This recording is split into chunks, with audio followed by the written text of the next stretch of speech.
አምላክ አማስሩ ወሰዱሱ ለየካቲት በዛቲ ዕለት አይረፍ። ቅዱስ ኤፍሬም መታሰቢያው ነው። በረከቱ ጋራት ነው። በዚህችም ዕለት የጴጥሮስና የሶፊያ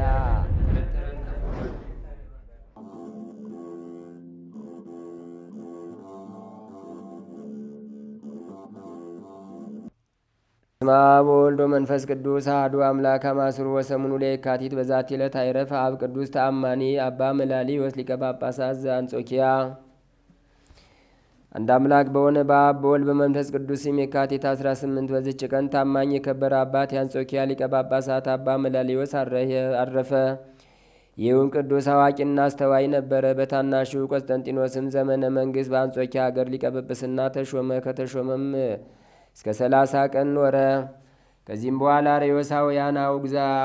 አርዮሳውያንን አወገዛቸው። በአንጾኪያም ካለች ቤተ ክርስቲያን ሁሉንም አሳደዳቸው። ንጉሡም በሰማ ጊዜ ከመንበረ ሲመቱ ሊቀ ጳጳሳቱን አሳደደው። እርሱም ንጉሡ አርዮሳዊ ነውና። የአንጾኪያ አገርም ታላላቆችና ኤጲስቆጶሳት ካህናቱም ተሰበሰቡ። ስለ ሊቀ ጳጳሳቱ ይመልስላቸው ዘንድ የልመና ደብዳቤ ላኩ። ንጉሡም ልመናቸውን ተቀብሎ መለሰላቸው። ይህም አባት በተመለሰ ጊዜ አርዮሳውያንን ወደ ማውገዙ ተመለሰ። በቃላቸው የሚያምኑትንም ስህተታቸውንና ስድባቸውን ግልጽ ያደረገ ወልድ ከአብ ባሕርይ እንደተወለደ በመለኮቱም ትክክል እንደሆነ ለሁሉም የሚሰብክ የሚያስተምር ሆነ። ዳግመኛም አርዮሳውያን ተነሱ። የንጉሡን ልብ ወደ እሳቸው እስከመለሱት ድረስ ይህን አባት እየወነጀሉ ወደ ንጉሥ ጻፉ። ዳግመኛም ልኮ ከፊተኛው ወደሚርቅ አገር አሳደደ። ወደ አሰደደበትም አገር በደረሰ ጊዜ መልእክቶቹን ጽፎ በመላክ ከወገኖቹ ጋር እንዳለ ሆነ። ከእርሳቸውም ስውር የሆነውን የመጽሐፍን ቃል ይተረጉምላቸው ነበር። በአንጾኪያ ላሉ መንጋዎቹም ይደርስላቸዋል። አዋቂዎች የሆኑ የኤጲስቆጶሳትንና ቀሳውስትን ልዩ በሆነች ሦስትነት 318 አባቶቻችንን ያስተማሯት የቀናች ሃይማኖትን እንዲያስተምሩ ያዛቸዋል። እንዲህም እያደረገ እስካረፈባት ቀን ድረስ በተሰደደበት ብዙ ዘመናት ኖረ። ዮሐንስ አፈወርቅም አመስግኖታል። የምስጋና ድርሰቶችንም ደረሰለት። ስለ ቀናች ሃይማኖትን ብዙ መከራ ስለደረሰበት ክብሩና ግርማው ከከበሩ ሐዋርያት ክብር እንደሚያይጎድል ተናገረ። ለእግዚአብሔር ምስጋና ይሁን፣ እኛንም በጸሎቱ ይማረን፣ በረከቱም ከእኛ ጋር ትኑር ለዘላለሙ አሜን። ሰላም ለመላሌዎስ ዘእሙን ነገሩ አርዮሳውያን ሕዝብ ላውፅው ወማሂደሩ አፈወርቅ ዮሐንስ በከመ ወደሶ በዕለተ ተዝካሩ እንበይነ ስደቱ ወንበይነ ብዙ ንሳአሳሩ እምሐዋርያት ይቤ ኢያሐጽጽ ክብሩ። በዚችም ዕለት የጌታችን ወንድም የሐዋርያ ያዕቆብ መታሰቢያው ነው። በረከቱም ከእኛ ጋር ትኑር ለእግዚአብሔር ምስጋና ይሁን አሜን። አንድ አምላክ በሆነ በአብ በወልድ በመንፈስ ቅዱስ ስም የካቲት 19 በዚች ዕለት የተጋዳይ መነኮስ የአባ መቃርዮስ ሥጋው ከአቴና አገር ወደ አንጾኪያ የፈለሰበት ነው። በዚችም ዕለት ዛቅረብኩ ማሕሌታ ዘኪርያ ይላፈም ለተጸምዱ ከዘልፈ ለላ አነብቶ ከብዘንዴቴ መጽሐፈ እንተረሰይ ከግዚኦ ጸሪቀ መበለቱ ኩፈ ምላቡላን ዘተርፈ ነቢያት ቅዱሳን ሐዋርያት ሰባክያን ወመላእክት ጓን ደናግላዲዮ መነኮሳት ሄራን ባርኩ ባርኮ ጉባኤ ዛቲ መካን እስከ አረጋዊ ሊቅ ወንዑስ ሕፃን ለዘጻፎ በክርታስ ወለዛ ጻፎን ዘይደርሶ ለዛ አንበቦ ለዘተርጎሞ በልሳን አዲስ ወለዘሰማ ቃሎ በዝነ መንፈስ በጸሎተሙ ማርያም አራቂተ ኩሉም ባይ ስቡረይ መሐረነ ኢየሱስ ክርስቶስ። ተአምሪው ለቅዱስ ጊዮርጊስ ሊቀ ሰማዕታት ገባሬ ተአምር ጸሎቱ ወበረከቱ ይሃሉ ምስለ ኩልነ ህዝበ ክርስቲያን ለዓለም ዓለም አሜን። ጸሎትና በረከቱ ለዘላለም ከሁላችን ከህዝበ ክርስቲያን ጋር ይሁንና ገባሬ መንክራት ኃያል ሊቀ ሰማዕታት ቅዱስ ጊዮርጊስ ያደረገው ተአምር ይህ ነው። በፍጹም ልቡ ሊቀ ሰማዕታት ቅዱስ ጊዮርጊስን የሚወድ አንድ ግብፃዊ ሰው ነበር። ከፍቅሩም ብዛት የተነሳ እጅግ ያማረ ቤተ ክርስቲያን አሳነጸ። የእግዚአብሔር የሕጉን ታቦት ለማስገባት በፈለገ ጊዜ ከሃዲ ንጉሥ መጥቶ ከሚስቱ ጋር ቤተ ክርስቲያኑን መኖሪያው አደረገ። ቤተ ክርስቲያኑን ያሳነጸው ይሄ ሰውዬ በችኮላ ሄዶ ለሊቀ ጳጳሱ ነገረው። ሊቀ ጳጳሱም ተነስቶ ወደ ንጉሡ ሄደና ለምን የማይገባ ሥራ ትሰራለህ? ቤተ ክርስቲያኒቱ የታነጸችው በኃያሉ በሊቀ ሰማዕታት ቅዱስ ጊዮርጊስ ስም ነውና አለው።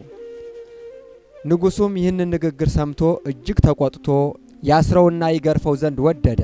ሊቀ ጳጳሱም እጅግ አዝኖ ዓይኑን ወደ ሰማይ አቅንቶ በጌታችን በኢየሱስ ክርስቶስ ስም ኃያሉ ሰማዕት ቅዱስ ጊዮርጊስን እንዲህ ሲል ማለደው። አንተ ቅዱስ ጊዮርጊስ ሆይ በዚህ አላዊ ንጉሥ ላይ ኃይልህን የማትገልጥ ከሆነ ከማኅበረ ሰማዕታት ጋር በእግዚአብሔር ፊት አትቁም እያለ አማጸነ። ሊቀ ጳጳሱም ይህንን እየተናገረ ሳለ ገባሬ ተአምራት ኃያሉ ሰማዕት ሊቀ ሰማዕታት ቅዱስ ጊዮርጊስ በግልጽ እያዩት በነጭ ፈረስ ተቀምጦ በሰማይ ላይ እንደ እሳት እየተንበለበለ በድንገት ከተፍ አለ። ወደ ከሃዲው ንጉሥም ወደ አለበት ወደዚያ ገብቶ በጦር ወግቶ ከዙፋኑ ገለበጠው። ከቤተ ክርስቲያኑም ወደ ሩቅ ስፍራ ወስዶ በምድር ላይ ጣለው። ያን ጊዜም ያ ክፉ ንጉሥ ክፉ አሟሟትን ሞተ። ሚስቱም እንዲህ ሆና ሞተች። የሚንቀሳቀሱና የማይንቀሳቀስ ንብረቱን ሁሉ በተነው፣ ከቶ ምንም የተረፈው አልነበረም። በዚያ የነበሩ ሰዎችም ሁሉ ታላቅ ፍርሃት ወደቀባቸው፣ ፈጽመውም አደነቁ። ሊቀ ጳጳሱም ከተደረገው ተአምር የተነሳ ፈጽሞ አደነቀ። ከዚህም በኋላ ኃያሉ ሰማዕት ቅዱስ ጊዮርጊስ ሊቀ ጳጳሱን ካማጸንከኝ ግዘት ፍታኝ አለው። ፈታውም። በዚያም ጊዜ በስሙ ከታነጸው ቤተ ክርስቲያን በፍጹም ደስታ በምስጋና በዝማሬ በኃያሉ ሰማዕት ቅዱስ ጊዮርጊስ እጅ ኃይሉን የገለጸ እግዚአብሔርን እያመሰገኑ ታቦተ ሕጉን አስገቡ። የሊቀ ሰማዕታት የቅዱስ ጊዮርጊስ ጸሎትና በረከቱ በሕዝበ ክርስቲያን ላይ ጸንቶ ይኑር ለዘላለሙ አሜን።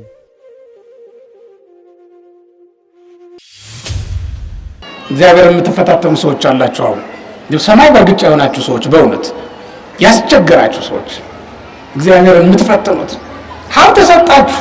አሁን ደግሞ ምንድን ነው የምትሉት? ሀብት አይደል የለመናችሁ? ነገር ግን በሀብታችሁ ሄዳችሁ አመነዘራችሁበት።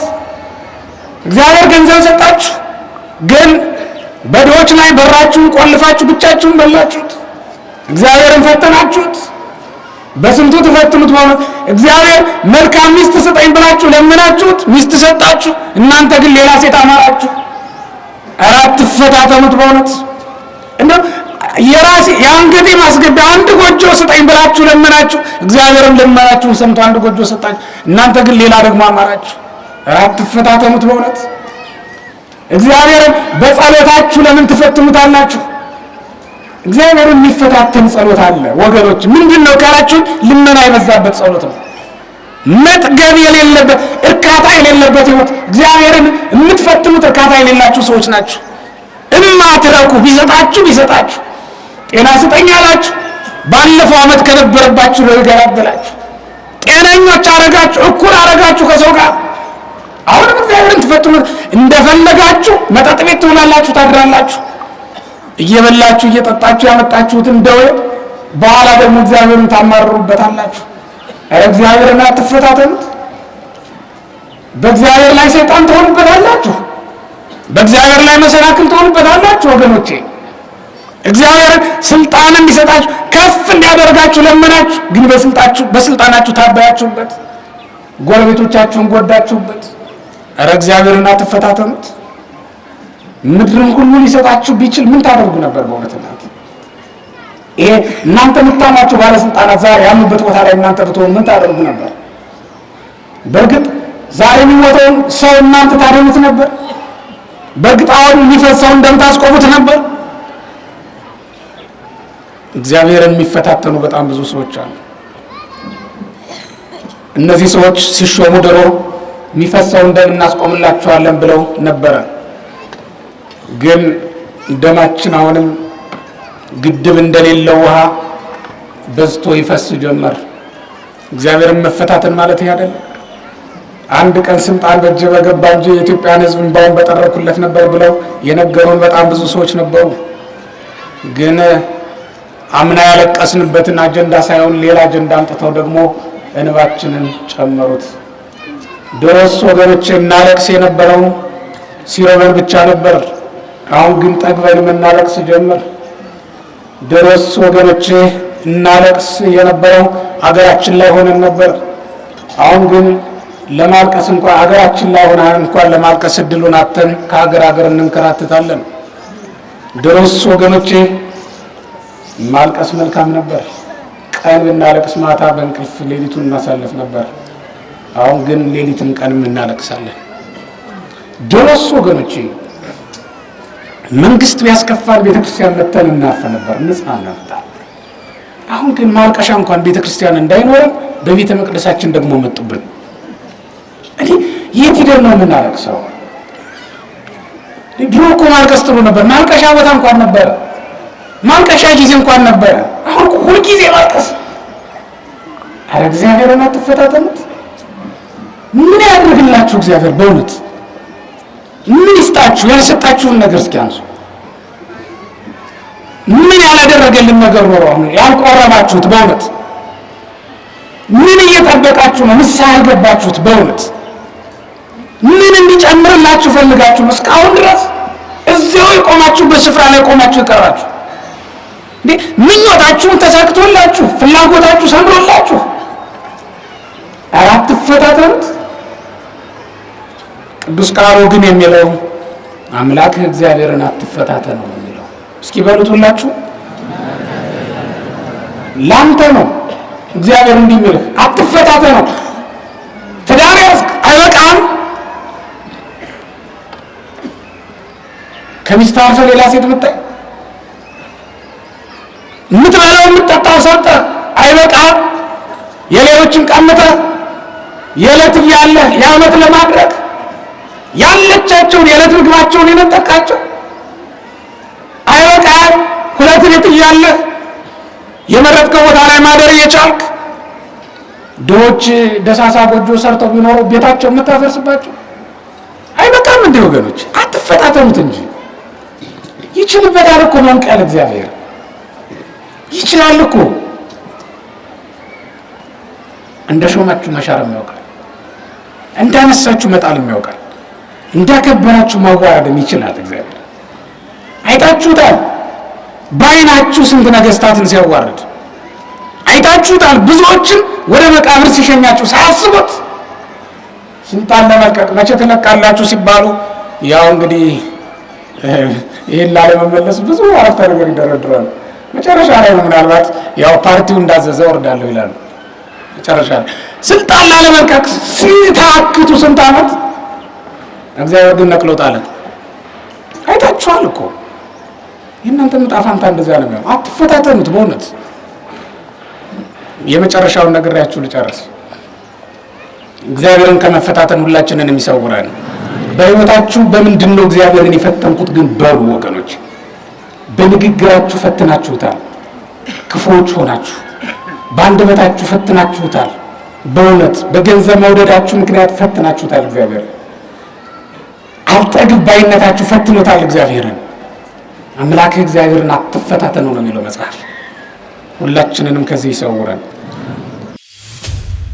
አምላካችን ኢየሱስ ክርስቶስ የሰማነውን በዝን ልቡናችን ይጻፍብን። ከቅዱሳን አባቶቻችን በረከታቸውን ያውልብን። የሰማነውን በተግባር እንድናውል የእግዚአብሔር ቸርነት ይርዳን። በዓለም ሁሉ የተበተኑትን ወገኖቻችን ሕዝበ ክርስቲያን በቸርነት ጠብቅልን። በሃይማኖት አበርታልን፣ በትሩፋት አጽናልን። በቸርነት ጠብቀን፣ ስራችን አቅናልን፣ አከናውንልን። አቡነ ዘበሰማያት ይትቀደስ ስምከ ትምጻእ መንግሥትከ ወይኩን ፈቃድከ በከመ በሰማይ ከማሁ በምድር ሲሳየነ ዘለለ ዕለትነ ሀበነ ዮም ወኅድግ ለነ አበሳነ ወጌጋየነ ከመ ንሕነኒ ንኅድግ ለዘአበሰ ለነ ኢታብአነ እግዚኦ ውስተ መንሱት አላ ድነን ነው ባላህንም ኩሉ ኩይስ መዚያ ከየቲ መንግስት ኃይሎ ስብሐት ለዓለመ ዓለም። በሰላመ ቅዱስ ገብርኤል መልአክ ወእግዝእቴ ማርያም ሰላም ለኪ ድንግል በሊናኪ ወድንግል በስጋኪ እመእግዚአብሔር ጸባኦት ሰላም ለኪ ብሩክት አንቲ እምአንስቶ ብሩክ ፍሬ ከርስኪ ተፈሥሒ ፍሥሕት ወምልዕተ ጸጋ እግዚአብሔር ምስሌኪ ሰአሊ ወጸልይ ምሕረታ በፍቅር ወልኪ ኢየሱስ ክርስቶስ ከመ ይስራይ ለነ ኃጣውኢነ ተማኅፀነ ብኪ ስራይ ኃጢአቴ ወኃጢአተ ኩሉ ሕዝብ ከማይሰራ ኃጢአት እግዚአብሔር ይፍታ። ንቁ ሚዲያ ለተመልካቾቹ ከሚያደርሳቸው ዕለታዊ ሳምንታዊና ወርሃዊ ዝግጅቶች መካከል የየዕለቱን ስንክሳር ወርሃዊና ዓመታዊ የቅዱሳን ገላትና ድርሳናትን በኢትዮ ማህበር የዩቲዩብ ቻናል ያቀርባል። የየዕለቱን ስንክሳር ባሉበት ሆነው በማድመጥ እንዲሁም ወርሃዊና ዓመታዊ የቅዱሳንን ዜና ሕይወታቸውን በማድመጥ ከቅዱሳኑ በረከትና ረድኤት እንዲያገኙ ንቁ ሚዲያ የሁል ጊዜ ምኞቱ ነው። በየዕለቱ የሚለቀቁ ዜና ቅዱሳንን ላይክ፣ ሼር እና ሰብስክራይብ በማድረግ አገልግሎቱን ይደግፉ።